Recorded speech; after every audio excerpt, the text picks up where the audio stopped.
EPA REUTERSSteve Smith closed in on a century as he led Australia's fight back. A day of fluctuating fortunes saw England first press their overnight advantage before collapsing in something of a heap, losing the last 6 first innings. Wickets for 35 runs as they were bowled out for 403. In reply, Australia were going ominously well at 20-33, but with their captain unbeaten and largely untroubled on 82 and Shaun Marsh on 7 not out. England will tell themselves they remain in the game but will have been kicking themselves at the close, having dropped 3 catches on a day when chances did not come along easily. Craig Overton, who finished with a sore rib having jarred it when bowling, got a hand to a return drive from Usman Khawaja when he had yet to score a grab that would have been world-class. Joe Root missed a sitter off the same batsman at second slip when he had reached 28 on his way to 50. And Mark Stoneman and Johnny Bairstow could have grabbed Shaun Marsh when he had 7 after the ball rebounded up off his boot at short leg. EPA Steve Smith charged towards the century as the Aussies fight back. Both men dived for the ricochet but put each other off. The most pertinent number up on the old scoreboard here in Perth was the 82 next to the Australian captain's name.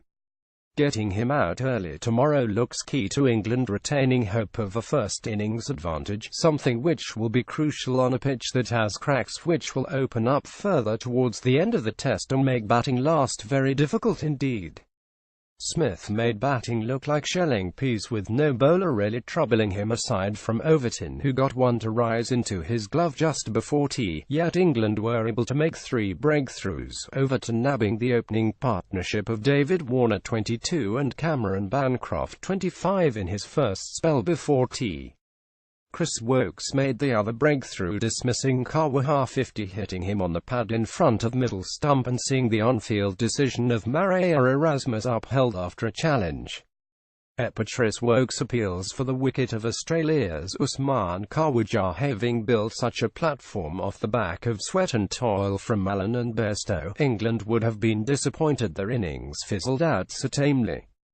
The pair had negotiated the first hour effortlessly, adding 51 in 13 overs at just under 4 an over, but shortly after the drinks break Mallon fell, seeking to ram home England's advantage.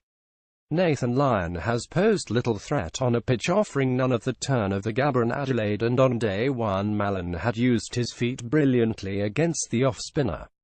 But with 140 on the board, those same feet felt that little more leaden and he was out reaching forward too far for a drive and getting a leading edge high, to point where Peter Handscomb on his sub took a superb diving catch. Padward Mallon walks off after his innings of 140 runs. Mallon's exit prompted a collapse in which England lost the last 6 wickets in just under 10 overs.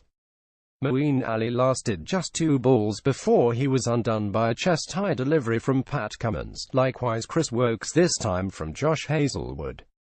Bairstow was castled by a swinging bullet from Mitchell Starc to depart for 119, his first Ashes 100, before Overton and Stuart Broad were bounced out to complete the innings.